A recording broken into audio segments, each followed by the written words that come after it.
Hey, welcome back. So this area here is exactly an acre and a half. I fenced it in real quick. It separates a little orchard project over here, and moved the cattle in here 2 days ago. This is evening number 2, and they did an amazing job of strip grazing it off. The goats over here are starting to pull up some thistles, and they're also starting to eat the sagebrush and get the grass out of the sagebrush in there. So this is what I kind of call an exclusion zone, to see what kind of animal impact and how long it takes. So this land here didn't have much forage on it. It's got a lot of rocks and sagebrush, but they've basically really stripped and cleared it. I'll come over here and I'll show you what it looked like previously. Here's the other side of the fence. So got just the beginnings of some spring grass growth. You got some different native grasses and plants in there. Crested wheatgrass, Indian rice grass, some sort of orchard grasses and things like that in there. So you can kind of see what it looked like. Here's where we're at right now. They've taken it down. Out of necessity, they've really stripped it. And this hasn't had any animal grazing at all in here. So it's kind of what it's looking like. Like I was saying, the goats are starting to pull up thistles and start nibbling on sagebrush. Here's one of my Wagyu, my bred Wagyu heifers here. So this is kind of the roughest area I have, and it had probably the least amount of forage. Most areas that I have on my lease are quite a bit better than this. So I was measuring 900 pounds of forage per acre, and this had a little bit less than that. So having an exclusion zone is telling me about how many days on an acre or an acre and a half I can get away with. Now, in this case, I wouldn't want to go down this far. That's pretty low. But we're getting ready for a big move that's going to require a stock trailer, and going down the road, we can't move them on foot or horseback. These cows haven't been trained to do that yet, so we won't be taking them on any trails or doing any drives. We'll just trailer them. It's about 5 minutes away, and that piece of leased land is about 300 acres in total, and there's about 60 acres that's irrigated. So this little Aberdeen lowline, she's going to get traded away for stalker feeder steer that we need for our operation.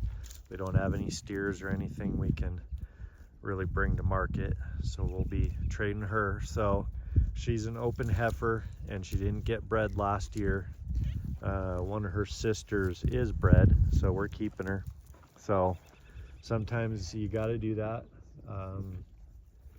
You know, we'd be making a lot more money if we were just buying stalkers in the spring and not having a herd. So I could sell this herd and probably double my money right now. I was paying average $1,500 last year for cow-calf pairs. And those were, you know, basically papered Aberdeen lowline. So we're actually feeding hay 6 months out of the year. And basically, if you're feeding hay 6 months out of the year, it's probably not the best plan to have a herd. I could be tripling my money if I was buying stalker steers, feeder steers, and running them on our seasonal grass from May up until October. we'd be doing pretty good. So as a financial model, that would serve us a lot better. And there's really nothing left in here for them to eat. So they're taking it beyond what I would normally want to do, but we're not going to be coming back to this little exclusion zone. But I'm out here doing observation and kind of noticing some of this stuff here didn't get grazed with this dry rank grass. Kind of foxtail-y wheatgrass looking stuff is not getting grazed. They've been out in the rocks. They did a pretty good job. There's very few spots that still have grass that was untouched. So next year we'll bring them out here, or if we need a dry lot or something to put cattle in, we can use this now, being an 1.5 acres, and it's fenced in, and we got the ability to put water to these troughs. Not during the winter though. We won't really be able to flow water through here in the winter, so this is more of a springtime for us. April, mid to late April, probably ideal for us. Got this nice little scratching tree here. This little calf likes that. That's that one that was born last September. These Aberdeen lowline, they really grow. They have amazing growth rate on them. You guys can't believe how big she got. She is very full, very full. They do really well. All right, so I'm in the back corner here, and this livestock herd, goats and cattle, they have grazed just about every square inch. I don't see any areas that they're really missing or wasting any forage. So that tells me in this exclusion zone paddock that I set up, being an 1.5 acres, that that's about right for these cows. You can see them lined up there. I'm not really getting the density that I'd like, so I have the potential to tighten it up a little bit to get more manure and urine.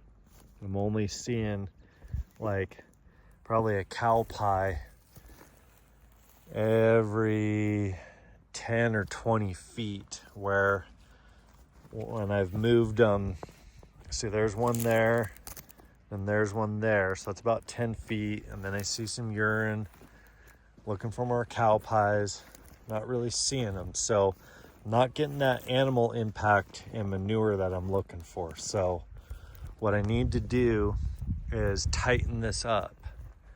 So probably a 50 by 50 or a 100 by 100 square with the poly rope, the electric poly rope, I can get a lot better coverage and animal impact that I'm looking for getting the biocarpeting. So this is why you build and set up these exclusion zones. There's more reasons. Permaculture principle of stacking functions. It's gonna be a lot easier for me to load the cattle out. Got to go over there to load them out tomorrow, and it's a lot tighter space. Be a lot easier on me to herd them over there. I'll throw some hay over there, I'll set up some corral panels, and then I'll be able to load them into the trailer. Previously, the size they were in was about 3 acres. So I find for the way I move the cattle and herd them, that having a little bit tighter workspace always benefits me. I don't have any dogs, no horses these days, and no functional like bud box corral or anything. So that will help to move them in. So to get the rotation and the impact, I'll try doing a lot tighter space and moving them. And last year when we moved the cattle in the early summer, we were doing a 45 by 50 square down the alfalfa pasture. and that was perfect. But we only had, I believe, 5 or 6 head of cattle, 2 or 3 Coriani steers, and then we had Wagyu cow, and then her heifer calf, her yearling.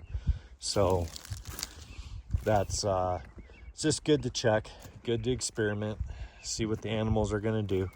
So we're pretty happy with this little move, and is pretty much it for tonight. Thank you for watching.